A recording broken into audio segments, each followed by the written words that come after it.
Hi friends, मेरा नाम आशीष गुप्ता है और आज हमारे सामने मौजूद हैं असद भाई।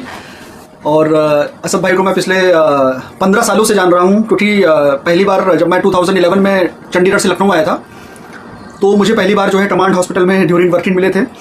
और उस समय हम लोगों ने नंबर शेयर किया था।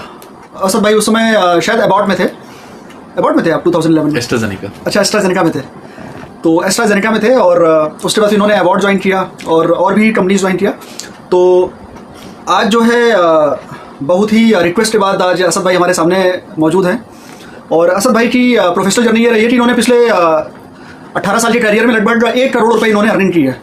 इन्होंने MBA किया हुआ है बाई प्रोफेशन, और जितना मैं जानता हूँ, और 15,000 रुपये से नौकरी स्टार्ट की थी। और इन्होंने अपने पिछले 17-18 सालों का जो इनका करियर रहा है 2008 से अराउंड, इन्होंने 1 करोड़ से ज़्यादा पैसे इन्होंने अर्न किए हैं पिछले 17-18 सालों में। तो आज जो है मेरा इस पॉडकास्ट का जो मेन मकसद है वो ये जानना है कि अगर कोई भी नया बच्चा है, उसने ग्रेजुएशन किया है, MBA किया है या B.Pharma किया है, या सिंपल ग्रेजुएट है, साइंस ग्रेजुएट है, और वो सेल्स में अगर करियर बनाना चाहता है, pharmaceutical sales, medical equipment sales, dental sales या सर्जिकल सेल्स में अगर वो करियर बनाना चाहता है, तो ये पूरा का पूरा जो पॉडकास्ट होगा वो इसी पर फोकस होगा जो हम लोगों ने, क्योंकि मैं खुद भी असद भाई के साथ मैंने काम किया है, 17-18 सालों का मेरा भी अपना एक्सपीरियंस है।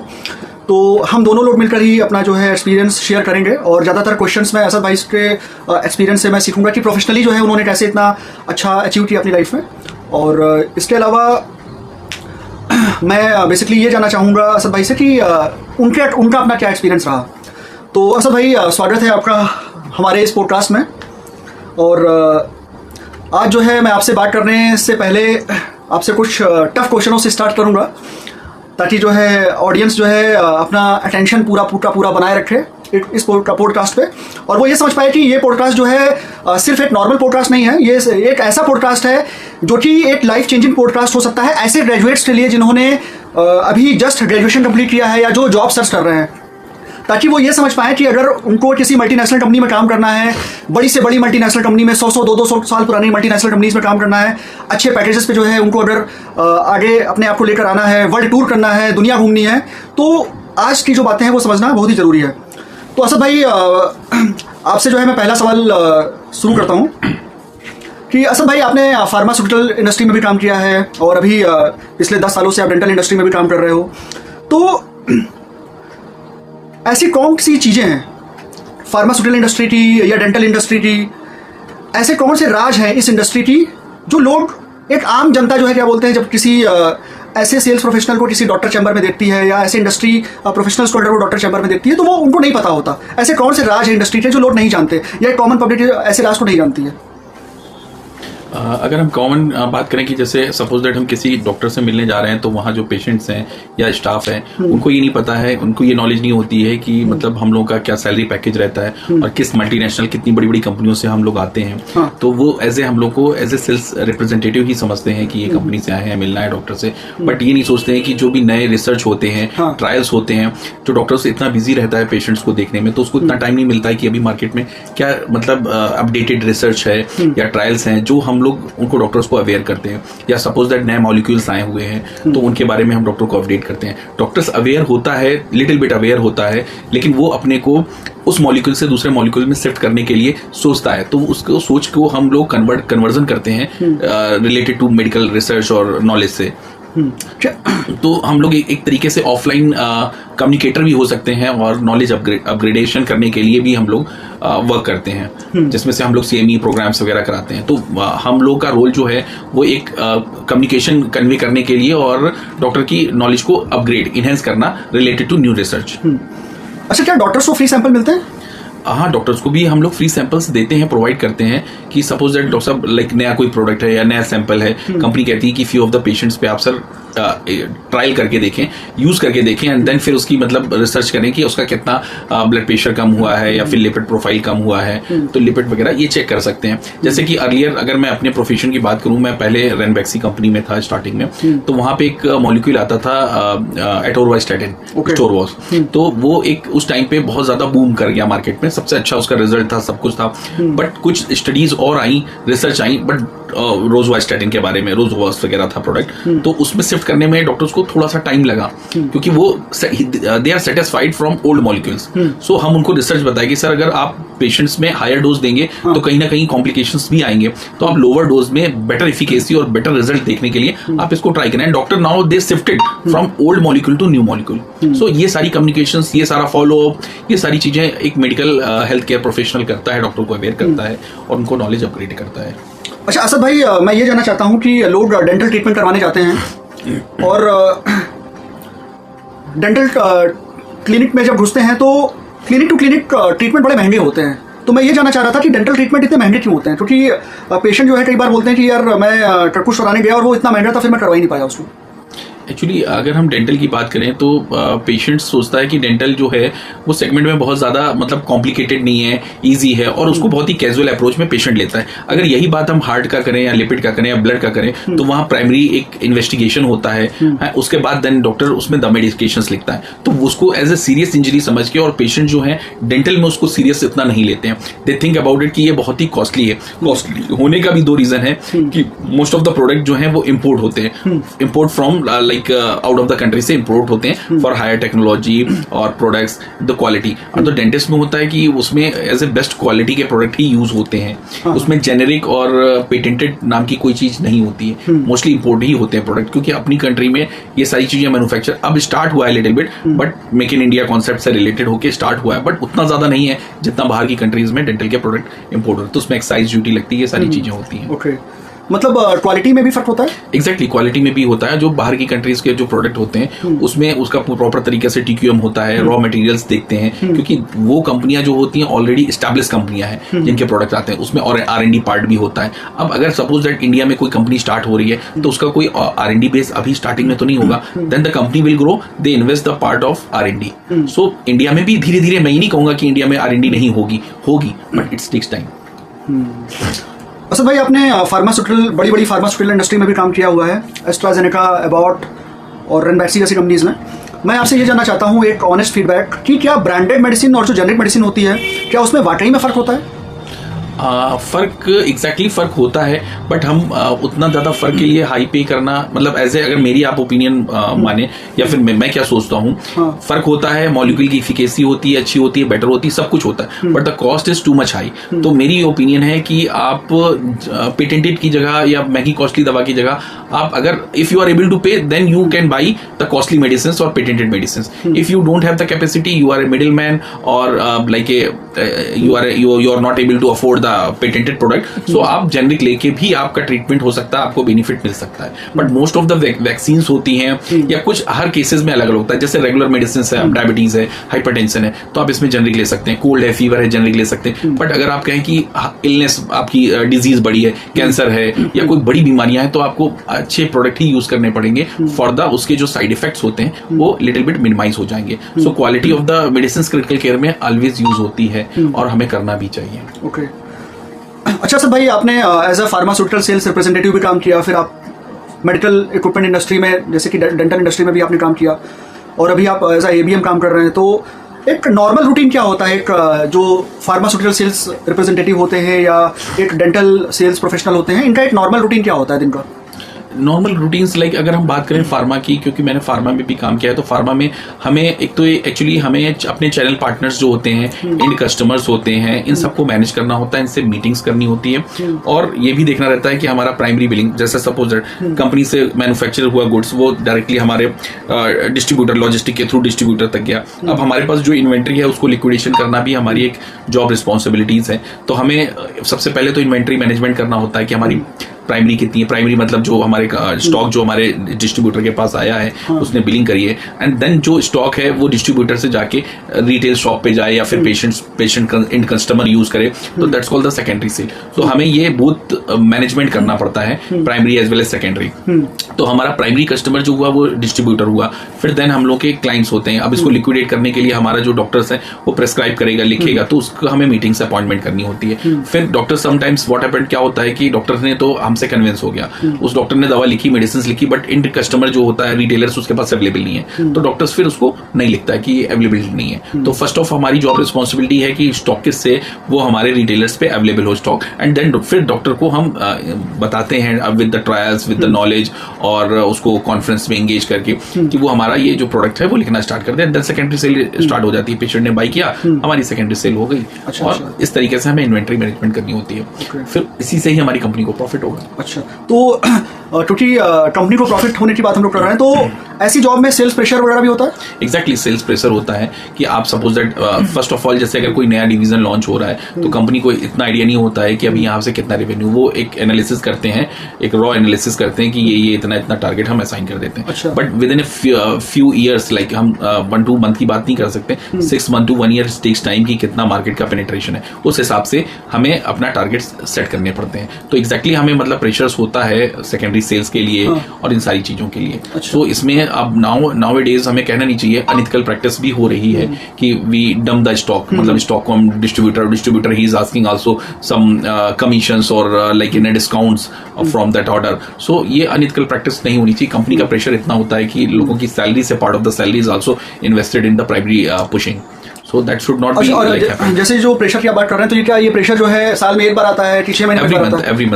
Every month is same. Like if we will planning like a monthly basis, so month basis it's the same, and the quarter is also it's a huge, because if you will not do in a month basis, then it goes to the quarter. So then pressure will be increased. Then you are not able to what we have a need to do that in that case. So every month need to be complete. जो है pressure है। Yeah. अच्छा, चलिए ठीक है, ये तो हो गई काफी ज्यादा टेक्निकल बात है। अब हम लोग आते हैं इनकम की। मैं आपसे सिर्फ ये जानना चाहता हूँ कि एक फ्रेश MBA अगर जो है सेल्स इंडस्ट्री में घुसता है तो वो स्टार्टिंग में कितनी इनकम एक्सपेक्ट कर सकता है, और उसका कैरियर रोड मैप क्या होगा, और वो कितनी इनकम तक जा सकता है? देखिए, ये चीज जो है it's like depend on the person कि जो बंदा आ रहा है उसका क्या गोल है, क्या एम है। सो उस अकॉर्डिंग ही उसका पैकेज भी इंक्रीज होता है। और एक तो चीज ये भी है, और साथ में सेकंड है अपॉर्चुनिटीज। इफ मतलब दैट जो बंदा है वो अगर कोई बंदा अगर एज अ फ्रेशर है और उसको पहली जॉब मिली तो उसको कितना पैसा आ जाएगा पहले महीने?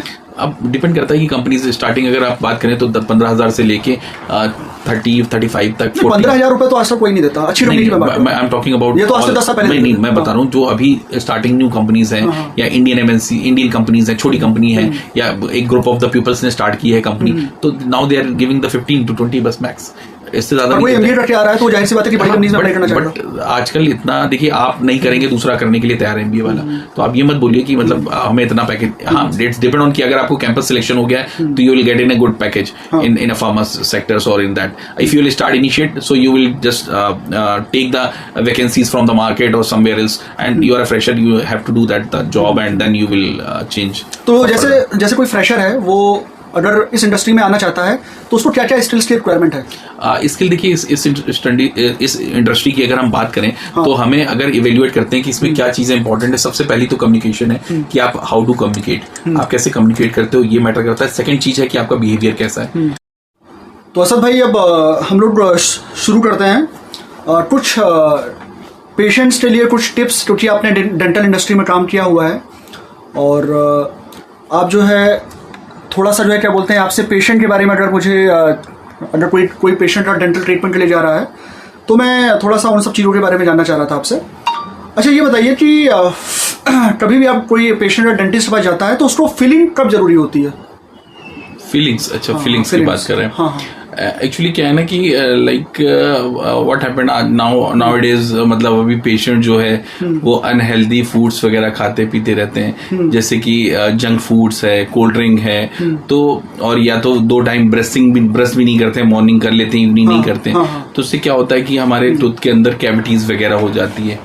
तो उन कैविटीज होने से क्या होता है कि हम जब ठंडा पीते हैं या गर्म पीते हैं तो वो लगने लगता है, क्योंकि क्या होता है कि जो हमारा टूथ है वो बेसिकली इनेमल, डेंटिन और पल्प से 3 लेयर से बना होता है बेसिकली। तो क्या होता है कि इनेमल लेयर जो है वो कहीं ना कहीं डिसॉल्व हो जाती है। डिसॉल्व होने के बाद हमको नीचे डेंटिन आ जाता है। तो डेंटिन में क्या होता है, सेंसेशन, डेंटल ट्यूब्यूल्स होती हैं तो सेंसिटिविटी बढ़ जाती है। तो इन केसेस में क्या होता है कि हमें फीलिंग्स की रिक्वायरमेंट होती है कि हमें डेंटल फीलिंग्स करानी चाहिए। अगर हम नहीं कराएंगे तो it will reach to like dentin and reach to pulp. जहाँ पहुँचेगा then we'll realise that the pain is started. So in that condition, your treatment cost will increase. So it's better to primary problem, you take the treatment and the cost will be get reduced. Asad भाई, ये root canal therapy या RCT क्या होता है?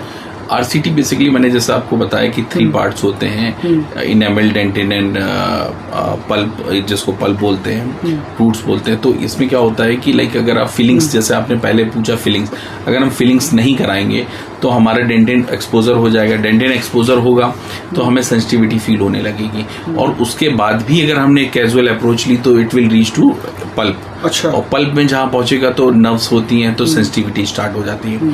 तो कहीं ना कहीं हमारा अंदर से दांत खोखला हो जाता है, हॉलो हो जाता है. तो इस केसेस में हमको क्या करना पड़ता है, डॉक्टर जब भी करता है कि इसके ऊपर फिलिंग करके काम नहीं होगा, क्योंकि कहीं ना कहीं उस पेशेंट को पेन होने लगता है. तो वो क्या करता है, डॉक्टर इसकी आरसीटी करता है, रूट कैनाल ट्रीटमेंट करता है, जिसमें से कि इन्फेक्टेड डेंटिन और पल्प्स को निकालता है, एंड देन एक जीपी आता है, उसे जीपी से सील कर देते हैं. तो इसमें किस तरीके के मटेरियल्स यूज किए जा रहे हैं, that will increase the cost of the treatment. अगर आप नॉर्मल करा रहे हैं, जीपी लगवा रहे हैं, तो कॉस्ट कम रहेगी. अगर 1 सेटिंग आरसीटी करा रहे हैं और थर्मो प्लास्टिक जीपी यूज कर रहे हैं, तो कॉस्ट विल इंक्रीज.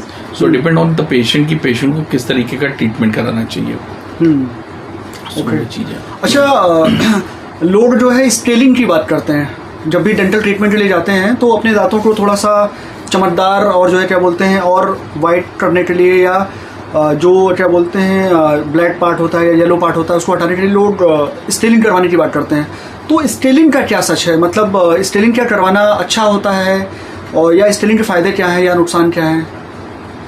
देखिए, स्केलिंग करवाना, देखिए मैं तो ये नहीं कहूँगा, है तो एक डेंटल ट्रीटमेंट ही, बट अगर आपका स्केलिंग आप करवाते हैं तो आपको खुद ही समझना चाहिए कि कोई चीज है, इनेमल पार्ट है, आपका चिकना पार्ट है, आप उसको रफ कराएंगे किसी से, तो कहीं ना कहीं लिटिल बिट एब्रेजन तो होता ही है. हाँ. तो वो एब्रेजन से सेंसिटिविटी भी कभी कभी फील होती है. अच्छा. तो कराना तो सही नहीं है. आप अपने दांतों की केयर करें प्रॉपर तरीके से, तो इसकी जरूरत ना पड़े. बट एनी हाउ, जैसे जैसे एज बढ़ती है तो दांत गंदे होते हैं, गैपिंग होने लगती है, इनेमल रफ हो जाता है, तो वहाँ फूड लॉजमेंट होने लगता है. तो इस फूड लॉजमेंट होने से कैविटी, प्लाक, ये सब जमा हो जाता है. तो क्लीन तो रखना है इम्पोर्टेंट, बट आप स्केलिंग करके ट्रीटमेंट करना तो मेरे हिसाब से तो नहीं सही है. But it's a dental treatment, तो कराना चाहिए. गंदे दांत रखने से अच्छा है कि आप उसको क्लीन करा लें, वो ज्यादा बेहतर रहेगा. और एब्रेजन होता है लिटिल बिट, और कराना. बट सेंसिटिविटी खत्म हो जाती है हफ्ता 10 दिन में. सेंसिटिविटी हफ्ता 10 दिन में खत्म हो जाती है, लेकिन स्टार्टिंग में होती है, तो यानी कहीं ना कहीं एब्रेजन हुआ है आपका ना. तो एब्रेजन नहीं होना चाहिए, इसीलिए सॉफ्ट ब्रशेस यूज किए जाते हैं. तो अब एब्रेजन आप करवा रहे हो, सॉफ्ट ब्रश यूज करके आप एब्रेजन को रोक रहे हो, और फिर स्केलिंग करा के एब्रेजन बढ़ा रहे हो. बट क्लीन तो करना ही है, ये तो डेंटल ट्रीटमेंट है, प्रोसीजर है. तो असद भाई, अभी हम लोग आपकी प्रोफेशनल लाइफ पर फिर से वापस आएंगे. अब चलते हैं कुछ पर्सनल लाइफ के बारे में, और आपसे कुछ पर्सनल चीज़ें पूछते हैं, ताकि लोगों को ये पता चल पाए कि आज जो इंसान बैठा है हमारे सामने, उसका बचपन कैसा था, या फैमिली से उसको क्या वैल्यूज़ मिली. इस तरह के क्वेश्चंस से हम लोग शुरुआत करेंगे. तो सब भाई, आपका बचपन कैसा था, और आपको फैमिली वैल्यूज़ क्या मिली आपके घर में? बचपन में मेरे फादर जो थे वो इंटर कॉलेज में लेक्चरर थे, मेरी मदर भी गवर्नमेंट जॉब में थी. तो अब ये है कि एक टीचर का सिंपल सा एक डिसिप्लिन लाइफ रहती है कि वो मॉर्निंग में उठे, अपना ट्यूशन्स पढ़ाया, उसके बाद कॉलेज चले गए, कॉलेज से लौट के आए, फिर ट्यूशन पढ़ाया, फिर जो इवनिंग में टाइम रहता है बचा हुआ, वो हम लोग अपना फादर फैमिली के साथ स्पेंड, फादर मेरे हम लोग को टाइम देते थे चीज़ों में. इवन पढ़ाई के टाइम पे भी देते थे कि वो बैचेस चलते ही थे, तो वो कहते थे बैठो पढ़ो, मतलब जब जिस क्लासेस जो पढ़ाते थे उस क्लास में आने पे. तो एक डिसिप्लिन लाइफ रही. बाहर का थोड़ा सा अटैचमेंट कम रहा कि बाहर सब लोगों से इंगेज होना, ज़्यादा इंगेज होना. एक डिसिप्लिन लाइफ में रहे, और एक फैमिली वैल्यूज जो मिली है वो एक टीचर की तरीके से, जो फादर एक स्टूडेंट्स को, मेरे फादर मतलब लेक्चरर थे, तो स्टूडेंट्स को जैसी देते थे एजुकेशन या बिहेवियर, तो उस तरीके से हम लोग को फैमिली वैल्यूज मिली हैं, और हम लोग सब लोग डिसिप्लिन रहे हैं सारी चीज़ों में. बट ये है कि ये जो जॉब, जिस प्रोफेशन में मैं गया हूँ, ये प्रोफेशन आप कह सकते हैं कि बाई लक इस तरीके से था, बाई चांस हो गया ये मेरे से, कि मतलब मैंने MBA किया, मेरा बैकग्राउंड में BSc बायोकेमिस्ट्री, MBA मैंने करने के बाद मेरा कैंपस सिलेक्शन हो गया और मैं फार्मास्यूटिकल्स में ही सिलेक्ट हुआ रेनबैक्सी जैसी टॉप कंपनी में। तो ये बाई चांस इस तरीके से आ गया, वरना पता नहीं किस्मत में लाइफ में क्या लिखा था। बट एनी हाउ जो भी लिखा, आई एम सेटिस्फाइड कि चलो इसी में ही मैंने ग्रोथ करके आज इस लेवल तक पहुंचा जहां लोग कुछ नहीं कर सकते, कर पाते हैं मोस्ट ऑफ द लोग। तो मैंने उनसे कहीं अच्छा किया है, तो आई एम सेटिस्फाइड, मुझे कोई प्रॉब्लम नहीं है। और जिस जगह मैं रहता हूँ, जिस लोकेशन पे मैं रहता हूँ, उस हिसाब से आई एम डूइंग गुड। अगर मैं कहीं और होता, किसी और सिटी में होता, तो हो सकता था कि इससे और आगे ग्रो करता, बट वहाँ एक्सपेंसेस होते। आज मैंने अपनी फैमिली को अब टाइम दिया, मेरे पेरेंट्स को दिया, and I am doing the job, I am taking care of my parents. So this is a wonderful opportunities for me, and I am really satisfied on my job roles, personal and professional growth. अच्छा असद भाई, आपकी ज़िंदगी का सबसे मुश्किल दौर क्या रहा? चाहे वो आपकी पर्सनल लाइफ से रिलेटेड रहा हो, चाहे आपके बचपन से रिलेटेड रहा हो, या फैमिली लाइफ से रिलेटेड रहा हो, या आपकी अपनी कैरियर से रिलेटेड रहा हो, या आपकी अपनी मैरिड लाइफ से रिलेटेड रहा हो, आपका लाइफ में ऐसा मुश्किल दौर जो आपको आज भी याद है कि हाँ बड़ा मुश्किल था यार? इतना मुश्किल भी, मतलब मैं कहना चाहूँगा इतना मुश्किल भी नहीं रहा, बट कहीं ना कहीं कहते नहीं, जब आपका ह्यूज इन्वेस्टमेंट एजुकेशन में हो जाता है, एमबीए में जैसे कि फीस बहुत स्ट्रक्चर हाई था, तो मेरे फादर ने जैसे तैसे मतलब अफोर्ड करके मेरे ऊपर, क्योंकि अफोर्ड क्या, वो अगर मैं आई वॉज द इंडिविजुअल, अगर मैं अकेले उनका सन होता तो वो ही कैन मैनेज एवरीथिंग। मेरा एल्डर ब्रदर, उन्होंने एमसीए किया, तो everywhere like he has to spend the money on education. So ये चीज़ें थोड़ी सी डिफिकल्ट रहेंगी। पेरेंट्स, मैं भी, मेरे बड़े भाई भी मुझसे ज़्यादा बड़े नहीं हैं, तो ऑलमोस्ट बोथ दोनों की डिग्रीज में, प्रोफेशनल डिग्रीज में पैसे जा रहे थे। तो दैट वाज द वेरी मतलब डिफिकल्ट मोमेंट रहा। एंड आफ्टर दैट एजुकेशन होने के बाद मेरे को सबसे ज़्यादा प्रेशर इस बात पे था कि मतलब कंप्लीट होने के बाद जॉब लगेगी नहीं लगेगी। मैंने अपने फादर का इतना पैसा इन्वेस्टमेंट करा दिया on education, but anyhow I was the lucky person कि I got the campus selection, and all the invested money that will be recovered, and more than that I have earned. अच्छा, आपका ये अपना क्या बोलते हैं, एमबीए कौन से कॉलेज से था? एमबीए मैंने किया था CMD, centre for management development, from Modi Nagar, Ghaziabad. अच्छा, okay, got it. So it's like I got the selection from the MAT. अच्छा असद भाई, आपका जो जैसे हम लोगों की शादी होती है और मतलब कैरियर बनता है, जॉब लगती है, कैरियर बनता है, फिर शादी होती है, फिर फैमिली बढ़ती है, और फिर हम लोग अपने लव्ड वन के साथ समय बिताते हैं। तो आपको असद भाई मैरिज ने क्या सिखाया? मैरिज से आपने क्या सीखा? कैसा एक्सपीरियंस रहा? मैरिज का एक्सपीरियंस तो मतलब आई कैन से लाइक, मैं मतलब मोस्टली जो फोकस रहा मुझे प्रोफेशनल, पर्सनल लाइफ, मतलब प्रोफेशनल लाइफ में ही रहा। पर्सनल में मैं उतना ज़्यादा नहीं कहूँगा कि I was very lucky person in that मतलब केस। मतलब प्रोफेशनल में ही मैंने फोकस किया अपनी जॉब। पहले जॉब मैंने करी, हैदराबाद किया, दिल्ली किया, फिर कानपुर आया, फिर लखनऊ आके सेटल्ड हो गया। तो मैं अपने फोकस जॉब पे ही, प्रोफेशनल लाइफ पे किया, फिर अर्निंग किया, रेजिडेंस बना, हमारा घर बन गया, सब कुछ हो गया। मतलब लाइक मेरे फादर जहाँ पे थे वहाँ तो ऑलरेडी था ही मेरा रेजिडेंस, बट हम लोगों ने अपनी मेहनत करके यहाँ पे लखनऊ में ही भी सेटलमेंट गोमती नगर में किया अपना। और उसके बाद देन फिर हमें रियलाइज हुआ कि नहीं, now I am like 28 years old and हमें सेटल्ड होना चाहिए। तो शादी हुई, सब कुछ हुआ, बट उतना ज्यादा मैनेजमेंट, एक कहते नहीं, एक सेल्स पर्सन मैनेज भी कर लेता है समय, बट समय और सोचना, टूरिंग्स और कंपनी प्रेशर्स, इन सब चीजों में कहीं ना कहीं मुझे लगता है कि जो एक आम इंसान, एक जो कम पैसे कमाने वाला है, वो अपनी फैमिली को जितना डिवोटेड होकर टाइम दे सकता है, शायद हम लोग नहीं दे पाए। तो ये मेरा पर्सनल है, but I am not saying कि every sales person facing some problem, but ये मेरा पर्सनल था कि मैं अपने टूर से, अपनी जॉब से कहीं ना कहीं टाइम नहीं दे पाया। तो वो चीज़ में पर्सनल लाइफ में तो मैं उतना ज़्यादा मैं नहीं कहूँगा कि I am satisfied, but professional से तो सेटिस्फाइड हूँ ही नहीं। ओके। अच्छा, अगर लाइक आपको ऐसा लगता है कि जब हम प्राइवेट जॉब करते हैं और एक अच्छी सैलरी पर होते हैं और घर के एक रिस्पॉन्सिबल पर्सन होते हैं, तो अपनी जॉब को, अपनी प्राइवेट जॉब को और इतने हाई प्रेशर जॉब को और साथ में अपनी मैरिड लाइफ को बैलेंस करना थोड़ा सा मुश्किल होता है। आपका क्या अपना ओपिनियन है? एग्जैक्टली, मतलब सारी चीज़ें मैनेज करना एक इंसान को लिए तो मुश्किल होता ही है। और सेल्स जॉब हो तो कहीं ना कहीं मुश्किल है भी और नहीं भी है। मैं दोनों बातें नहीं इसलिए कहूँगा कि if you are in a local market you can give more time to your family, but if you will travel from outside of the city you will be like you can't help to your family in that situation, and in a month like if you are travel like to 15 to 20 days then it's more difficult. You just nothing have in your hand to take care of your family and not able to come at a night to family gives the time to तो जैसे शादी करने के बाद आप professional life में success पा रहे थे, फिर आपने शादी की, आपको लगा कि लाइफ और अच्छी होगी, पर आपने जैसे बताया कि पर्सनल लाइफ में मैं उतना सक्सेस नहीं पा पाया अभी, या थोड़ा सा जो है मैं उसमें थोड़ा सा प्रोफेशनल लाइफ के कंपैरिजन में मैं थोड़ा सा जो है क्या बोलते हैं उसको अच्छे से बैलेंस नहीं कर पाया। तो बेसिकली आप आज जिस सिचुएशन पर हैं या अभी तो जहाँ तक मैं समझ पा रहा हूँ कि आपकी चीज़ें थोड़ा बहुत लाइन पर हैं अभी, तो आपको मैरिज ने क्या सिखाया बेसिकली, या एक ऐसा इंसान जो कि इस कैरियर में आता है और फिर कुछ चीज़ें अचीव करता है उसके बाद फिर वो शादी करता है, तो उसको किन चीज़ों पर ध्यान देना चाहिए ताकि उसकी मैरिड लाइफ भी सक्सेसफुल रहे?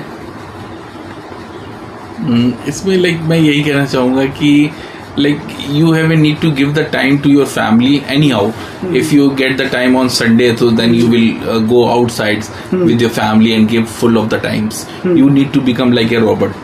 So you have a need to do the work Monday to Friday for the Saturday for the jobs, and the Sunday you devoted from the for your family. तो Sunday family को दो और उनको gift दो, उनकी memories को याद रखो कि यार ये है एनिवर्सरी है, बर्थडे है, मदर बर्थडे है, मदर का टेक केयर करो, ध्यान दो। यही सब चीज़ें हैं, ये सब चीज़ें वैल्यू एडिशन करते हैं फॉर योर फैमिली के लिए।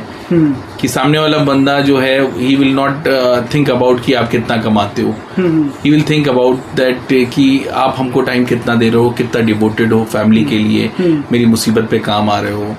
तो ये सारी चीज़ें हैं, तो हमें छोटे छोटे कॉम्प्लीमेंट्स देते रहना चाहिए अपनी फैमिलीज़ में, और अपने फैमिलीज़ को एक तरीके से इंटीग्रेटेड रखना चाहिए, मदर वाइफ बच्चों को सबको, और टाइम तो देना ही पड़ेगा। अच्छा, कोई अगर 25 साल का लड़का है और चाहे वो हमारी फील्ड से हो या किसी भी फील्ड से हो, अगर वो शादी करने जा रहा है तो उसको क्या एडवाइस आप देना चाहोगे? आप एज इतने एक्सपीरियंस प्रोफेशनल हो और आपने ऑलरेडी जो है पर्सनल चीज़ें और प्रोफेशनल चीज़ें दोनों मैनेज की है, तो आप 25 साल के नए यंगस्टर को क्या सजेशन दोगे अपनी मैरिड लाइफ को या अपने रिलेशनशिप को बैलेंस बनाए रखने के लिए? उसमें यही बोलेंगे लाइक मैं तो यही कहूँगा कि अगर कि साथ में मतलब जैसे सपोज दैट जॉब है तो जॉब के साथ साथ अपने फैमिलीज को भी अपने साथ रखो, टाइम दो उसको, तो वो इम्पोर्टेंट है। और बाकी अपना पार्टनर्स के साथ मेन चीज़ है ना, हाँ सबसे बड़ा एस्पेक्ट ये आता है, सबसे बड़ा जो मेरे माइंड पे और जो वाकई में रियली मुझे लगता है एक सक्सेसफुल लाइफ के लिए ज़रूरी है, आपकी और आपकी वाइफ की और आपकी फैमिली की अंडरस्टैंडिंग, उसको आपको एक साथ मैनेज करके चलना है। और साथ में कभी भी आपको किसी भी बात पे फाइट नहीं करना है, कभी भी आपको रिस्पॉन्ड नहीं करना है कि सपोज कोई बात हो गई तो उस पर रिएक्ट नहीं करना है कि आप रिएक्ट कर रहे हैं अननेसेसरी है, मतलब गुस्सा हो रहे हैं, तो ये सब चीज़ों की ज़रूरत नहीं है। आप अगर रिस्पेक्ट किसी को करेंगे तो ही आपको रिस्पेक्ट मिलेगी। आप चाहेंगे कि हम रिस्पेक्ट सामने वाले की ना करें और वही आपकी रिस्पेक्ट करें, तो ऐसा आज के टाइम पे नहीं होता है, पॉसिबल नहीं है। तो हमेशा आपको सामने वाले पार्टनर को रिस्पेक्ट, मदर हो, फादर हो या आपकी वाइफ हो या फैमिली पर्सन, तो आपको रिस्पेक्ट देना है। और कभी भी किसी भी बहुत ज्यादा कोई बात हो गई है तो उस पर आपको रिएक्ट नहीं करना है कि आप भी एग्रेसिव हो गए, वो भी हो गए, फाइट हो गए। एक बार कहते ना इज्जत चली जाती तो वो वापस नहीं आती है, तो आप ऐसा काम ही क्यों करो कि आपकी इज्जत चली जाए या उसकी इज्जत चली जाए, है ना। तो आपको बड़े ही कूल काम तरीके से और ऐसा सोचना है, अपने को समझाना है कि नहीं यार this is a part of life, हो गया ठीक है, गलती हर इंसान से होती है, leave it, move forward, then you will be happy in your marriage life or in your like family.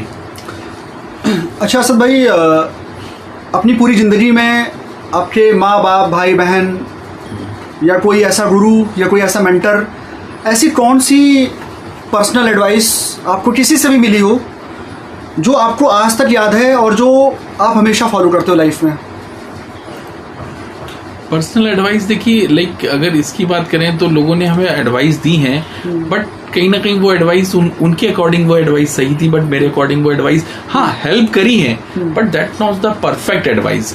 आप जैसे जैसे अपनी लाइफ को स्पेंड करते हैं जैसे माहौल में, तो वहां आपको जो लर्निंग्स मिलती है वही आपकी एडवाइस होती है। किसी की एडवाइस लेके हम, क्या पेरेंट्स की एडवाइस लेते हो? पेरेंट्स बताते हैं, बट पेरेंट्स अपने टाइम के अकॉर्डिंग बताते हैं। अच्छा। Now the time has change. हमें आज की सिचुएशन कंडीशन को देखते हुए उस चीज को अमल में लाना चाहिए कि क्या सही है क्या गलत है। पेरेंट्स की एडवाइस से तो आप फिर पेरेंट्स की एज की फिर चले जाएंगे। They are old of 40 and 50 years, they are giving the advice from the, हाँ दे गिव्स द एक्सपीरियंस। अगर कोई प्रॉब्लम आती है तो वो चीज को बताएंगे कि नहीं बेटा ये ऐसे से ऐसे कर लो तो ये हो जाएगा। बट आज का टाइम क्या कह रहा है कि हमें इस तरीके से करना है। तो you just club everything, analyse, observe, analyse and then you react. Asad भाई, जैसे मान लीजिए आपने शादी की, आपके बच्चे हैं, अभी आपके बच्चे जब धीरे धीरे बड़े होंगे, 10-15 साल में पहुंचेंगे, तो आप बच्चों को ऐसा कौन सा लाइफ लेसन देना चाहोगे जो आपने अपनी लाइफ में सीखा और वो उनके बहुत काम आने वाला है? मैं अपने बच्चों को यही बताऊंगा, बेटा देखो, कहते नहीं कि जो टाइम है ना, समय जो है वो आपको एक लिमिटेड टाइम ही मिला है, 60-70 ईयर्स जो टाइम मिला है उसको सही जगह यूटिलाइज करो। और हमेशा आपका जो टाइम जैसे जैसे बीतेगा आपके पास पैसा आना शुरू हो जाएगा, तो आप इसको प्रोडक्टिव चीजों पे लगाएंगे। आई will give the example also, मैं उनको एग्जाम्पल दिखाऊंगा, प्रैक्टिकल एग्जाम्पल। देखो एक लेबर क्लास की जिसने पढ़ाई नहीं करी, स्टार्टिंग में एंजॉय किया, आज उसकी लाइफ कैसी है और how the body is getting decline as soon as possible, है ना। जल्दी जल्दी ओल्ड एज होने लगता है। If you are educated, the other people will listen to you. Like आज you given the opportunities to me, आज आपने मुझे अपॉर्चुनिटीज दी है ना, मुझे बुलाया इस प्लेटफॉर्म पे, आप मेरी बात सुन रहे हो क्योंकि मेरा एक्सपीरियंस है, मेरे को नॉलेज है उस चीज की, इसलिए आपने बुलाया ना। This position any other person can't take. So ये चीज है, तो मैं उनको सिखाऊंगा कि आप अपने समय का सही यूटिलाइजेशन करें, एजुकेशन पे ध्यान दें। आपके पास रुपए नहीं है, प्रॉपर्टी नहीं है, पैसा नहीं है, leave it all. If you have the education, अगर आपके पास एजुकेशन है, you can do each and everything, not in India, in whole world. Education सबसे बड़ा वेपन है आपकी जिंदगी में, कठिन और मुश्किल सिचुएशन में आपका साथ देगा, सिर्फ एजुकेशन देगा। If you have 1 crore, if I earn the 1 crore rupees in my life, you can earn 5 and 6 CRs in your life, and lesser than my time. तो आपको सबसे बड़ी चीज है एजुकेशन। आप सबसे ज्यादा टाइम अपने सही टाइम को एजुकेशन पे लगाइए, उससे आपका सोचने का, थिंक करने का एक अलग वो हो जाता है। अच्छा असद भाई, अब आपका जो भी पर्सनल रिलेशनशिप रहा होगा लाइफ में, अगर किसी को लाइफ पार्टनर चूज करना हो तो आप उसको क्या एडवाइस दोगे कि लाइफ पार्टनर चूज करते समय किन किन चीज़ों का हमें ध्यान देना चाहिए? लाइफ पार्टनर अगर चूज करना है तो आप सबसे पहले अपने पार्टनर्स को, उसकी थिंकिंग कैसा है, उसका बात करने का कैसा है, आपके साथ उसकी कॉम्पेटेबिलिटी मैच करें। कॉम्पेटेबिलिटी मीन्स लाइक आपके साथ उसकी ट्यूनिंग अच्छी होगी, आपका उठना बैठना, खाना पीना उसको पसंद आए, आप उसको पसंद करें, उसकी थिंकिंग को आप पसंद करें, कैसे लोग हैं, कैसे उसकी फैमिली बैकग्राउंड्स है, ये सारे एस्पेक्ट्स कहीं ना कहीं इम्पॉर्टेंट होते हैं लाइफ के लिए। तो आपको यही सब जज करना है और यू हैव, मतलब आपको टाइम देना होगा किसी रिश्ते में आने से पहले, आपको उसके बारे में जानना, उसके बारे में उसकी थिंकिंग। और सबसे बड़ी बात है कि आपकी फैमिली के साथ साथ, मतलब उसकी फैमिली का कैसा टच है, और मेन चीज़ है जिसके साथ जिंदगी गुजारनी है तो उसके बारे में जानना आपको, आपका हक है। तो आप उसको जानें तभी आगे बढ़े लाइफ में। असद भाई, अगर आप आज अराउंड 39-40 ईयर्स के हो, आपने अपनी लाइफ में प्रोफेशनल लेवल पे आपने अपना करियर 17-18 सालों से आपने जो है अपने आप को मेंटेन किया करियर पर, प्रोफेशनल लेवल पर आपने लगभग 1 CR कमाया भी, एक अच्छी लाइफ स्टाइल मेंटेन करते हो आप, और अच्छे ब्रांडेड कपड़ा पहनते हो, अच्छे तरीके से आप रहते हो। अगर आपको पूरी दुनिया को एक मैसेज देना हो, 60 सेकेंड का कोई मैसेज देना हो, जिससे जो आपकी लाइफ में आपने सीखा है और आपको लगता है कि अगर वो दुनिया का कोई भी इंसान अगर फॉलो करेगा तो उसकी लाइफ बदल जाएगी, और ये वाकई में बहुत ही एक्सपीरियंस चीज़ है, बहुत ही सच्ची चीज़ है, और इसको जो है मैं दुनिया को बताना भी चाहता हूँ, और मैं चाहता हूँ कि मेरे हिसाब से तो ये सही था, या ये मेरा मैसेज है। तो आप 60 सेकंड का क्या मैसेज देना चाहोगे दुनिया को?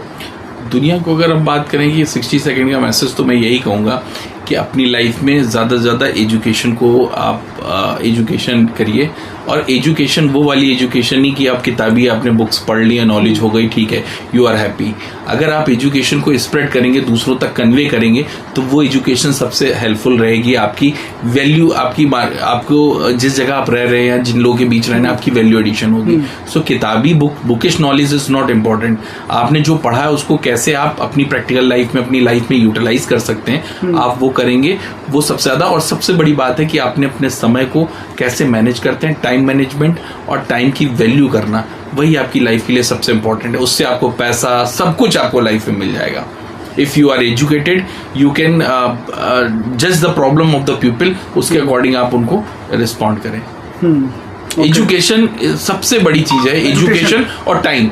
एजुकेशन आपकी टाइम निकलने के बाद आया तो कोई वैल्यू नहीं है। स्टार्टिंग में आपको जो टाइम है, उस टाइम में आप ज्यादा से ज्यादा एजुकेशन अडॉप्ट करें और अपने को एक अच्छी पोजीशन पे स्टैब्लिश करें। अच्छा असद भाई, आप क्योंकि आपके मम्मी पापा थे, पापा तो अब नहीं रहे बट मम्मी अभी भी हैं, और आपके भाई हैं, बहन हैं जो आपसे बड़े हैं, और आपका एक छोटा भाई है, तो या आपके कुछ मेंटर्स भी रहे होंगे लाइफ में। तो आपकी लाइफ में ऐसा कोई ज्ञान जो आपके किसी मेंटर ने आपको दिया था बट आपने उसको फॉलो नहीं किया और बाद में आप पछताए कि यार उसने सही बोला था पर मैं इसको फॉलो नहीं किया, और आज इस वजह से मेरी चीज़ें या मेरा ये डिसीजन गलत निकल गया। तो ऐसा कौन सा जो है एडवाइस था जो आपके किसी मेंटर ने या आपके किसी फैमिली मेंबर ने या आपके पेरेंट्स ने आपको दिया था बट आप उसको फॉलो नहीं किया, बट आपको उस समय रिग्रेट हुआ जब आप उसमें फेल हो गए, या उनकी वो बात सही निकल गई? वो क्या बात थी आखिर? बात एक्चुअली लाइक अगर वही एजुकेशन से रिलेटेड थी कि उन्हें वो चाहते थे कि मैं डॉक्टर बनूं, इंजीनियर बनूं, या एक अच्छी पोस्ट पे रहूं, या फिर ये सब। तो उसके लिए मैं कहूँगा कि उस सिचुएशन की बात होती है कि कैसा एटमॉस्फेयर है, कैसा माहौल है, और पेशेंस लाइफ में होना ज़रूरी है कि भाई हमें उतना टाइम मिले एजुकेशन के लिए कि ना हो मतलब तैयारी करे इंसान, पढ़े लिखे। बट हमें तो जल्दी जल्दी सेटल होना था लाइफ में, तो हम उस हिसाब से अपने एम्स, अपने गोल बनाए, और आज मैं खुश हूँ, हैप्पी हूँ, मुझे कोई प्रॉब्लम नहीं है। चलो मैं नहीं कर सका तो मेरे आगे आने वाली generation, they try it, I will give that more time to you. Okay, but I am happy, no problem. हाँ, बस ये जरूर लगता है कि गवर्नमेंट में the people they enjoy the life and I do the hard work and then I get the money.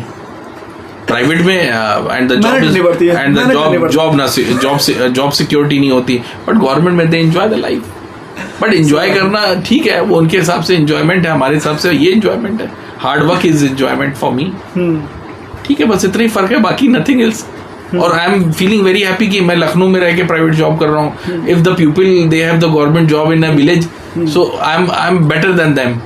मैं उनसे अच्छा हूँ कि मैं एक अच्छी सिटी में, एक राजधानी, कैपिटल राजधानी लखनऊ में रह रहा हूँ, मैं एक प्राइवेट जॉब कर रहा हूँ। I am very lucky as compare to them जो गाँव में पड़े हुए हैं। गवर्नमेंट जॉब में क्या करेंगे, विलेज में क्या कर लेंगे लाइफ में? यहाँ शहर है, यहाँ अच्छी एक कहते नहीं कि एक जॉब के साथ एक अच्छा एंटरटेनमेंट भी हो जाता है लाइफ में। विलेज में कहाँ रखा है ये, आप बताएं। सही बात है। कहीं पोस्ट ऑफिस में है, कहीं क्लर्क है, कहीं किसी कॉलेज में है। मेरे my father he is spend whole life in a small town. Then I have not seen such kind of things which I am enjoying here in Lucknow. So I am very happy. Asad भाई, अभी तक आप कौन कौन सी country जा चुके हो? मैं अभी तक सऊदी गया हूँ। अच्छा। सऊदी होके आया था, और फिर देन वियतनाम होके आया हूँ। 2 कंट्री तो मैंने घूम ही ली है। और ताइवान? ताइवान अभी नहीं गया हूँ, ताइवान जाने का प्लान है। तो 2 कंट्री तो वही आया। अच्छा, ओके। तो आपको इंडिया से ताइवान और वियतनाम में, या जो आपके भाई रहते हैं ताइवान में, तो आपको मतलब वो इंडिया की लाइफ के बारे में और वहाँ की लाइफ में के बारे में जो डिफरेंस है, या आप भी गए थे, आपने भी कुछ चीज़ एक्सपीरियंस की होगी, तो आपको क्या डिफरेंस नजर आता है यहाँ में और वहाँ की लाइफ में? लाइक अभी जैसे मैं सऊदी गया, तो सऊदी में अगर देखा जाए तो वहाँ they are people very rich. वहाँ बहुत रिच है, उनको they don't save the money, they spend the money. अच्छा, है ना। एक अच्छी लाइफ स्टाइल है, एक अच्छी कार, बेहतरीन कारें होती हैं उनके पास, एक कच्ची राजाओं की तरह जिंदगी जीते हैं। तो ये मैंने फील किया सऊदी में। टॉक अबाउट द वियतनाम, तो वियतनाम में the people they don't save the money, they spend the money fooding में, खाने पीने में, घूमने फिरने में, एंजॉय करते हैं। But in India talk about the from Vietnam to India, यहाँ पीपल सेव करते हैं, मनी को बचाते हैं अपने आगे आने जनरेशन के लिए और अपने उनके लिए। तो उनके पास एक इंडियंस पीपल्स के पास they have the backbone, they have the money, they have the gold and the ornaments and this, but outside the people enjoy करते हैं, लाइफ पर ध्यान देते हैं, एक्सपीरियंसेस पे ध्यान देते हैं, enjoy करते हैं और everything leave on God कि हाँ ठीक है यार ऊपर वाला चाहेगा सब अच्छा हो जाएगा, leave it on। But India में सोचते हैं कि नहीं यार हमें ही बचा के रखना है, भगवान तो साथ देगा या फिर अल्लाह तो साथ देगा, but we have a need to be money, like money तो होना ही चाहिए। और सऊदी में बात there the petrol resources, natural resources is a lot, so they are living like a king. तो ये डिफरेंसेस दो कंट्रीज का मैं जहाँ विजिट किया हूँ, तो इंडिया से कंपेयर करें तो बस यही फर्क है। असद भाई, आपके हिसाब से पैसा लाइफ में कितना इंपॉर्टेंट है? आज इस लेवल पे आने के बाद आपको ऐसा क्या मतलब ऐसा लगता है कि पैसा कितना इंपॉर्टेंट है? क्या ये आपकी फैमिली आपसे जो आपके जो फैमिली मेम्बर्स हैं जो आपको बहुत प्यार करते हैं, और एक पैसा जो आपने अपनी प्रोफेशनल लाइफ में कमाया है, उनको आप कैसा देखते हो? मतलब इम्पोर्टेंट क्या है आपके हिसाब से? क्या अप्रोच होना चाहिए एक अच्छी लाइफ के लिए? अगर मैं ह्यूमन एक इंसान की बात करूं तो जो चीज़ मेरे पास होती है तो उसको हम इम्पोर्टेंस नहीं देते हैं, और जो चीज़ नहीं होती है हम उसको इम्पोर्टेंस देते हैं। यही मेरे साथ भी, अगर आप मेरे से ओपिनियन पूछेंगे तो आज पैसे हैं बट वो टाइम नहीं वापस आ पाएगा जो टाइम स्पेंड कर दिया मैंने पैसा कमाने में। वो टाइम मुझे चाहिए। आज आपसे बात करूं तो मुझे ये पैसा शायद इतना इम्पोर्टेंट नहीं है जितना इम्पोर्टेंट वो टाइम है जो स्पेंड कर दिया मैंने पैसा कमाने में। तो ये ह्यूमन मेंटेलिटी है। मुझे वो अपना टाइम चाहिए, वो बचपन चाहिए, वो पीस चाहिए, वो चीज़ें चाहिए जो मैंने खो दी हैं कहीं ना कहीं पैसा कमाने में। अपने टूर प्लानों में लगा के जो पैसा कमाया है ना, वो टाइम चाहिए मुझे। पैसा इंपॉर्टेंट है बट इतना इंपॉर्टेंट भी नहीं। अच्छा असद भाई, अगर आपको अपनी लाइफ पर फुल कंट्रोल मिल जाए तो ऐसी 2-3 चीजें आप क्या करना चाहोगे? लाइफ में फुल कंट्रोल तो है ही आज भी मेरे पास। नहीं, जैसे फुल कंट्रोल तो है, कैसे मतलब? पर जैसे फुल कंट्रोल का मतलब ये हुआ कि अगर आपको इतना टाइम मिल जाए कि आप अपने फिटनेस पे अच्छे से ध्यान दे पाओ, आप अपनी फैमिली या जो आपका रिलेशनशिप है या आपकी मदर का जो हेल्थ है उसको ठीक करने के लिए आपको पर्याप्त भरपूर अगर समय मिल पाए, तो क्या आप ऐसी कोई चीज़ है जो आप टाइम की कमी की वजह से नहीं कर पा रहे हो? हाँ, अगर मुझे टाइम मिले और पैसे की कोई प्रॉब्लम ना हो तो सबसे पहले तो मैं BMW निकला के उस पर एक लॉन्ग ड्राइव पे जाना चाहता हूँ, ठीक है ना?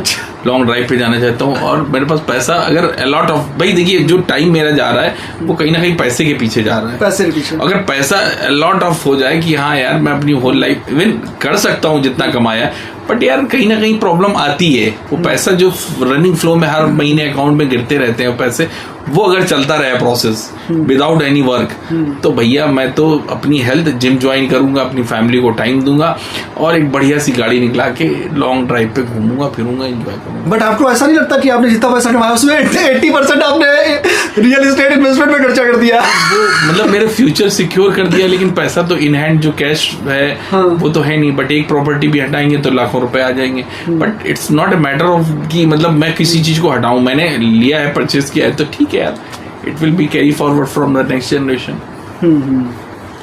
तो ये चीजें हैं दोस्त, मतलब लाइफ में एंजॉयमेंट जो है ना, अपनी हेल्थ पे फोकस करेंगे।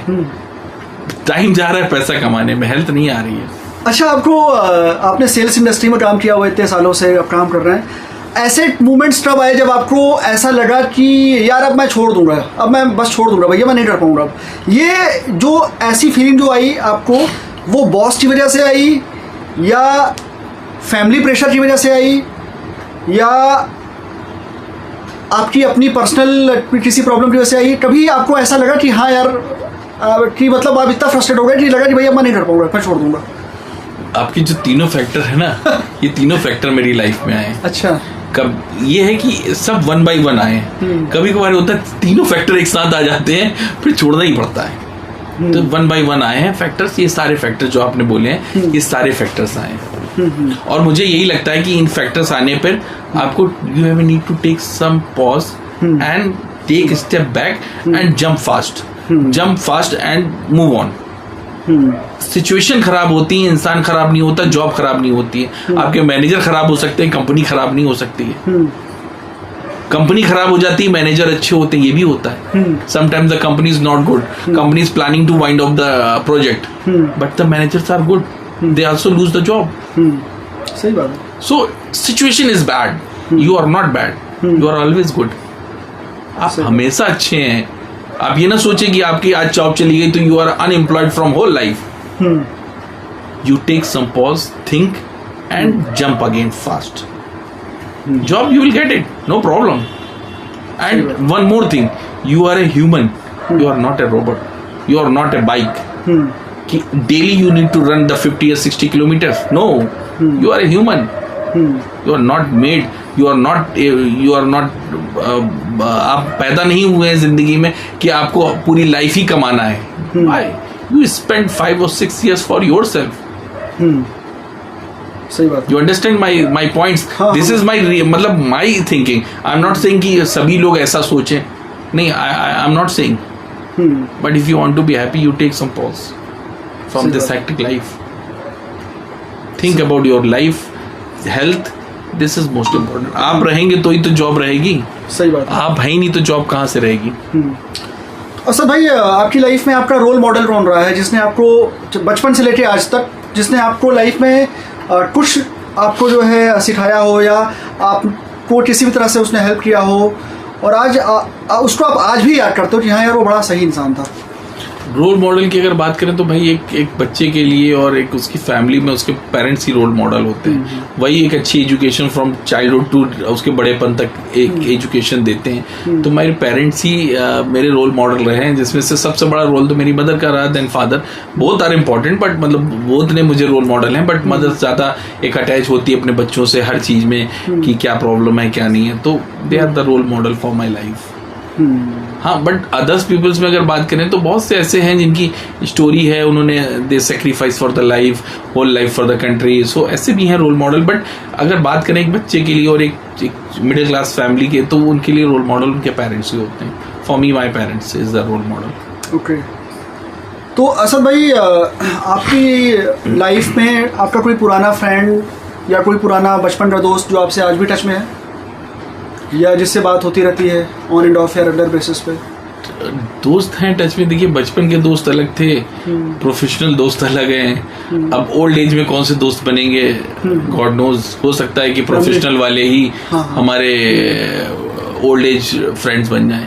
तो every phase of the life में हमारे डिफरेंट फ्रेंड्स रहे एंड उनसे कनेक्शन इस वजह से नहीं हो पाया कि they are busy in his own life, I am busy in my life. But whenever we meet we'll discuss, यार वो दिन बड़े अच्छे थे जब हम लोग साथ में बैठते थे, घूमते थे, इंजॉय करते थे और हरकतें करते थे, खेलते कूदते थे स्कूल में. तो बट अभी नाउ बात ही नहीं हो पाती है ज़्यादा. अच्छा, कोई भी ऐसा नहीं है?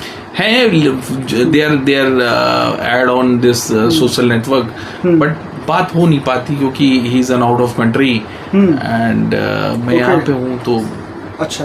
हाँ. तो असद भाई, हम लोगों की को भी एक दूसरे को जानते हुए अराउंड मेरे ख्याल से 2011 में मैं आपको कमांड हॉस्पिटल में मिला था और 2026 में भी आज आप मेरे सामने बैठे हो. और ये हमारी पहली मुलाकात नहीं, हम लोग कई बार मतलब जुड़े रहते हैं. तो ऐसा आपको मेरे अंदर क्या लगा कि आज भी आप जो है क्या बोलते हैं मुझसे जुड़े हो? आपको ऐसी क्या चीज़ नजर आई? देखिए, मेन चीज़ है कि किसी से आप जुड़े हैं, अगर लंबे तक जुड़े हैं तो कहीं ना कहीं मतलब उसकी थिंकिंग आपकी थिंकिंग मैच करती है. मतलब आपको लगता है कि आप दिल से जुड़े हुए हैं, कि मतलब उसके पास जाके हमें ये नहीं फील होता है यार आज हम आए हैं क्या है क्या नहीं. ठीक है यार, we spend some good time, thinking मिलती है, मैच करती है. तो इसलिए हम आपसे जुड़े हुए हैं. या फिर आप हमारे प्रोफेशनल फ्रेंड हैं. You are not childhood, because आपका चाइल्डहुड अयोध्या में रहा और मेरा चाइल्डहुड रहा कानपुर में. तो वी नॉट मेट इस टाइम. तो हमारा, मैंने बोला ना, तीन फेज होते हैं लाइफ के. तो हो सकता है कि आप मेरे जो मिड लाइफ के फेज के आप फ्रेंड हैं, हो सकता है कि आप ओल्ड टाइम पे भी आप हमारे साथ हमारे फ्रेंड बने रहें. तो कम्युनिकेशन इज लाइक, अगर आपका कम्युनिकेशन होता रहे तो आप हमेशा अच्छे फ्रेंड्स बने रहेंगे। हमें कम्युनिकेशन ब्रेकअप नहीं करना है, जैसा कि मुझे आपसे सीखने को मिला है कि कभी भी कम्युनिकेशन ब्रेक नहीं होना चाहिए। कभी भी ये होता है, कभी मैं बोलता हूँ आपसे, कभी लंबे टाइम तक बात नहीं होती तो मुझे फील होता है कि नहीं यार, नाउ मेरा टाइम है, मैं उसको फोन करके पूछूं उसके हालचाल है कैसा। तो ऐसा भी हुआ है यार, मतलब मेरी कभी 15 दिन 20 दिन बात नहीं होती तो मुझे लगता है कि यार कॉल बैक करना चाहिए, क्या बात है यार, फोन नहीं आ रहा है। जिस दोस्त के दिन में 2 बार 3 बार फोन आ जाते, वो 15 दिन से 20 दिन से कहाँ गायब। मेरे को डर लगने लगता है कहाँ गया वो।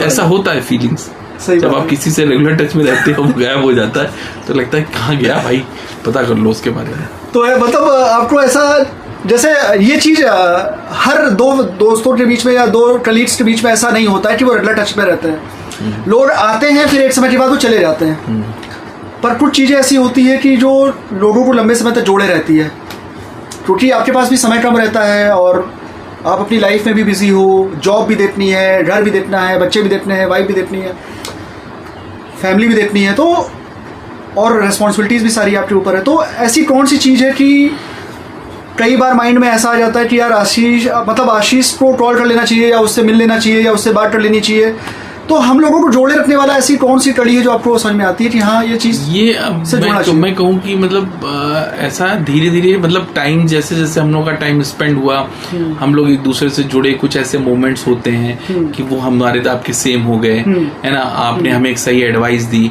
तो एक सही एडवाइस मिली, आपने थिंक किया। कभी कभी टाइम नहीं होता है, सामने वाला हमें गुड एडवाइस दे देता है कि ऐसे कर लो ऐसे कर लो। तो यही सब चीजें हमें जोड़ी रही और जोड़ते जोड़ते हम लोग इतना मिलते रहे कि क्या टच बन गया अब इंसान से कि नहीं यार ठीक है यार, वो सही भी बोलेगा गलत भी बोलेगा फिर भी मेरा दोस्त है। तो वो चीजें, वही सब चीजें हमें जोड़े रही। और कम्युनिकेशन का भी गैप हुआ लेकिन फिर से जुड़े, फिर मिले, अच्छे बुरे में खड़े हुए साथ। तो यही सब चीजें दोस्ती का एक वो बन गई, प्लेटफॉर्म बन गई। और ये मुझे लग रहा है कि लंबे तक कंटिन्यू रहेगी। If you will not relocate from Lucknow to any place, other place will be friend forever. अच्छा, आपको मेरे अंदर ऐसी कौन सी 1-2 क्वालिटी जो आपने नोटिस किया हो, जो आपको लगा कि हाँ यार ये अच्छी चीज़ है? एक्चुअली जो मैंने नोटिस किया कि यार तुम्हारा डिसिप्लिन, मतलब डिसिप्लिन लगा मुझे कि यार you are a discipline person. और मतलब सही चीज, एडवाइस भी सही देते हो, घुमाते फिराते नहीं हो, उल्टी सीधी किसी को एडवाइस नहीं देते हो। तो ये सारी चीजें अच्छी लगी। और जो बोलते हो सच बोलते हो, मुंह पे बोलते हो। तो ये सब चीजें, पीठ पीछे कुछ और, मुंह के सामने कुछ और, तो ऐसे लोग खतरनाक होते हैं। तो मैं ऐसे लोगों से बचना चाहता हूँ। जो है यार मुंह पे बोलते, अच्छा बुरा जो भी है स्ट्रेट फॉरवर्ड होना चाहिए। तो वो चीज़ है। और मुझे ये भी लगता है कि कभी कभी कि यार एक अच्छा दोस्त अगर खो दोगे तो वो सबसे बड़ा नुकसान है ना आपकी लाइफ में। थोड़े बहुत पैसों के चक्कर में आप अपने दोस्त को खो दो तो बेवकूफ़ी है। सही बात है। दोस्त होता है यार, काम आ रहा है, ठीक है। हाँ, हो सकता है आप बिजी हो, उसको टाइम नहीं दे पा रहे हो, लेकिन अगर उसके पास थोड़ा टाइम है तो वो आपसे बात कर ले रहा है, डिस्कशन कर ले रहा है, तो क्या प्रॉब्लम भाई। पैसों के लिए दोस्ती खोना बेवकूफ़ी है। सच्चे दोस्त मिलते बहुत कम है। मेरी पूरी जिंदगी में शायद तुम ही एक मेरे दोस्त हो इस तरीके से लाइफ में कि चलो जिससे मेरा अटैचमेंट है और लॉन्ग टाइम तक चलता रहा, कभी कोई प्रॉब्लम नहीं आई।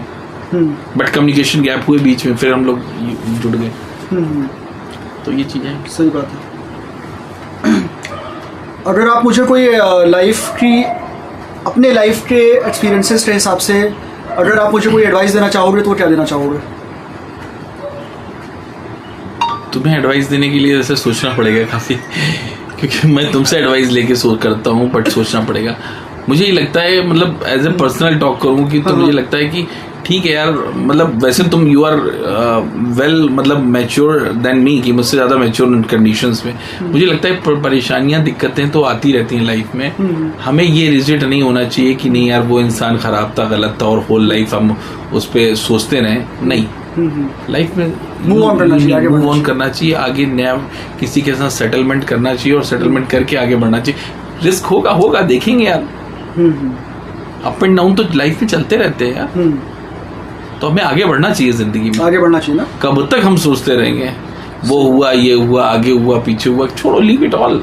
हमें आगे बढ़ना चाहिए लाइफ में। आगे बढ़ेंगे, सक्सेस जरूर मिलेगी।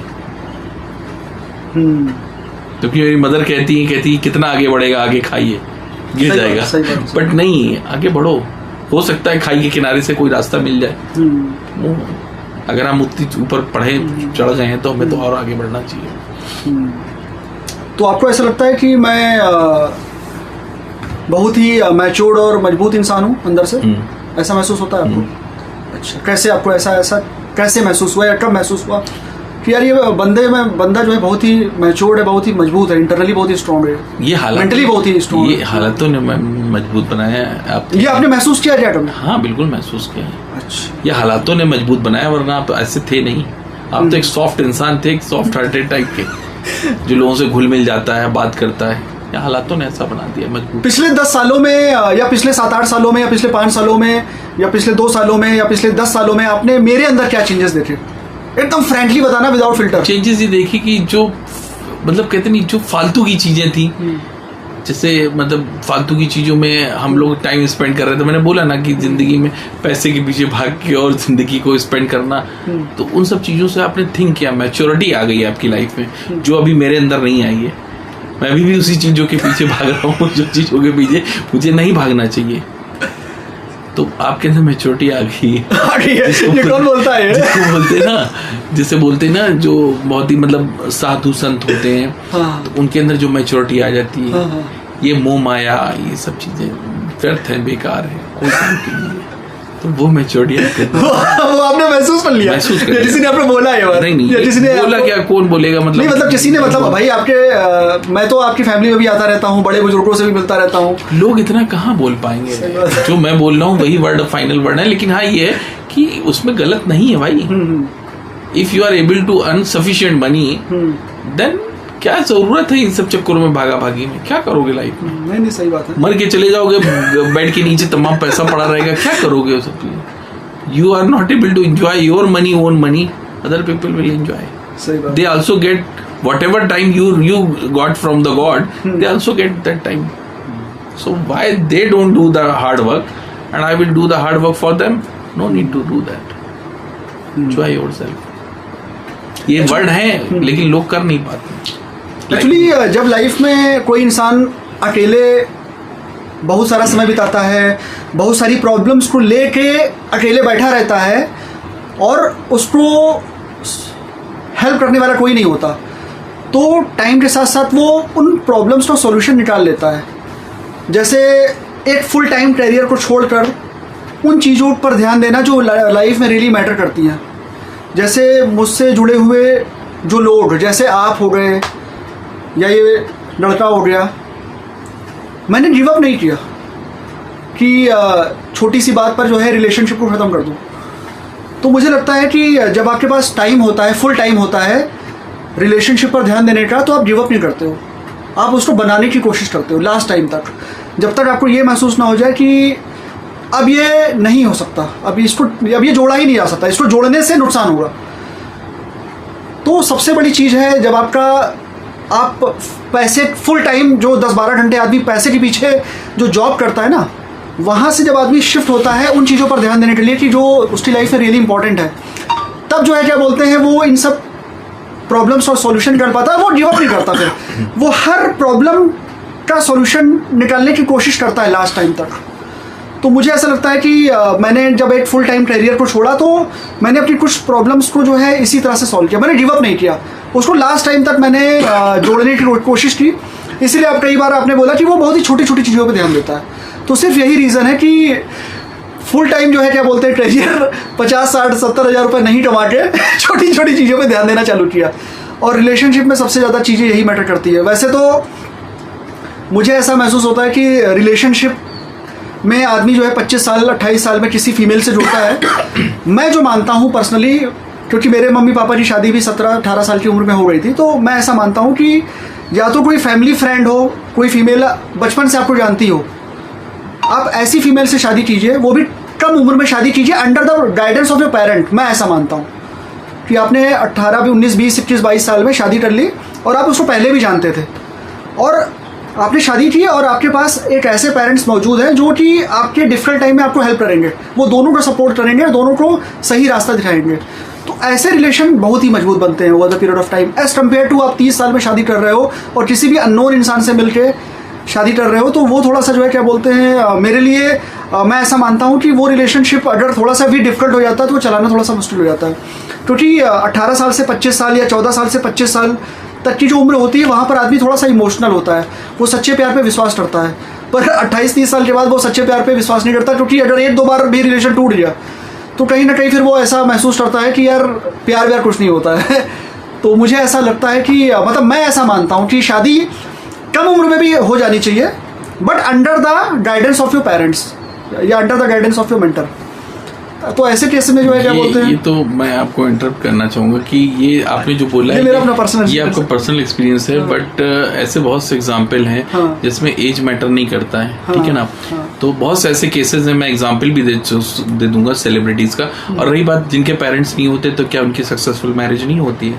आपने बोला पेरेंट्स के गाइडेंस में और अंडर द पेरेंट्स ये सब चीजें, तो क्या मतलब उनकी सक्सेसफुल लाइफ नहीं होती? होती है सक्सेसफुल लाइफ। डिपेंड ऑन कैसा आपको पार्टनर मिला है, ये इंपॉर्टेंट करता है, ठीक है। कैसा पार्टनर मिला, कैसा पार्टनर मिला, डिफिकल्ट पार्टनर की बात कर रहा हूँ, ये डिफिकल्ट पार्टनर की। और आपने न्यू जैसे मैरिज वाले जो नए कपल्स होते हैं या फिर जा रहे हैं लोग शादी करने, आपने उनके लिए बोला है, आप ये कहो कि नहीं यही सिचुएशन होगी, नहीं, ये मेरा अपना पर्सनल, ये आपका पर्सनल एक्सपीरियंस है। बट आप ऐसे लोगों को क्यों नहीं देखते जिनके पेरेंट्स नहीं है और जिनका एज का अभी मैं तुम्हें बताऊंगा कि अभी आमिर खान ने तीसरी शादी करी है, now he is in 61 year. उससे 10 से 15 साल या 20 साल छोटी हुई लड़की है वो, क्या नाम, गौरी, उससे शादी करी है, तो क्या उसकी लाइफ में सक्सेसफुल नहीं है? नहीं, मैं एक्चुअली ऐसा मानता हूँ कि जितनी मैच्योरिटी, जब वो 61 ईयर्स में यंग है, तो व्हाई वी आर नॉट? ये बात तो सच है। शादी अगर आप अपने आप को इंटरनली यंग मानते हो तो मरते दम तक आप यंग ही हो, तो यंग है ना, सही बात है। तो जब आमिर खान ने खाली, और दूसरी बात मिलिंद सोमन को अगर आप जानते हो, वो नाउ ही इज 55 और 56 और more than 60, I think more than 60, और he is just married to like 17 और नहीं, लाइक 17, 24 years old, या 18 या 20 years, 20 साल की, he got married and now he both are living happy. नहीं, मैं actually and they don't have the parents. So ये हमारा माइंडसेट है, हमने अपने माइंडसेट है। और मैं एक्चुअली अपनी पहली जो मैरिज के बारे में जो मेरी ब्रेक हुई, उसको जब मैं रियलाइज करता हूँ कई बार, तो मैं ऐसा सोचता हूँ कि आज जो मैच्योरिटी है मेरे अंदर, ये उस मैरिज के कॉन्सिक्वेंसेस आप रियलाइज करो, ये this will not implement each and every case. ये उस सिचुएशन के आपने सोचे, आपने एनालाइज किया कि क्यों, क्या रीजन क्या हो सकता है। नहीं, that people was not good, mother was not good, maybe that is the reason. अगर आपके पेरेंट्स होते देन तब भी ये प्रॉब्लम आती, तो तब क्या कह सकते? तो तब आपकी स्टेटमेंट चेंज हो जाती। मेरा बेसिकली जो आज का, मुझे ऐसा लगता है कि आज मैं जिस मैच्योरिटी लेवल पर हूँ, वहां पर मैं किसी फीमेल को इतना मैं हक भी नहीं देता कि वो मेरे पीस ऑफ माइंड को डिस्टर्ब करे। मैं उसको उतना हक ही नहीं देता हूँ, until unless she deserves। But आज नहीं तो कल किसी को हक तो देना भाई। देखा जाएगा लाइफ में यार, नहीं तो मरते तब तक। रहा बात, जब आमिर खान 61 में कर सकता है, मिलिंद सोमन कर सकता है, वो यार एक्चुअली जानते हो क्या है, अब जो है क्या बोलते हैं, मतलब इतने सालों के बाद अब महसूस हो रहा है कि हाँ यार कर लेनी चाहिए, कर लेनी चाहिए। That's most important. आपको सेटल होना चाहिए लाइफ में, और हर इंसान सेटल होता है जिंदगी में, तो आप क्यों नहीं पुरानी यादों को, पुराने हालातों को छोड़ के आगे बढ़ो ना लाइफ में। जब वो बढ़ सकता है तो आप क्यों नहीं? सही बात है। तो असद भाई, आज आपसे डिफरेंट पैरामीटर्स पे, डिफरेंट लाइफ एंगल्स पर, personal life, professional life, marital life, life suggestions, marriage suggestions पर बात हुई। और मुझे आशा है कि ऑडियंस को भी कुछ ना कुछ सीखने को मिलेगा इस वीडियो से, और कुछ ना कुछ जो है नया पर्सपेक्टिव मिलेगा उनको। Pharmaceutical and medical equipment sales और डेंटल सेल्स के बारे में भी, करियर में भी उनको कुछ पर्सपेक्टिव मिला होगा। तो दोस्तों, मिलते हैं फिर किसी नए वीडियो में, तब तक के लिए बाय बाय, टेक केयर।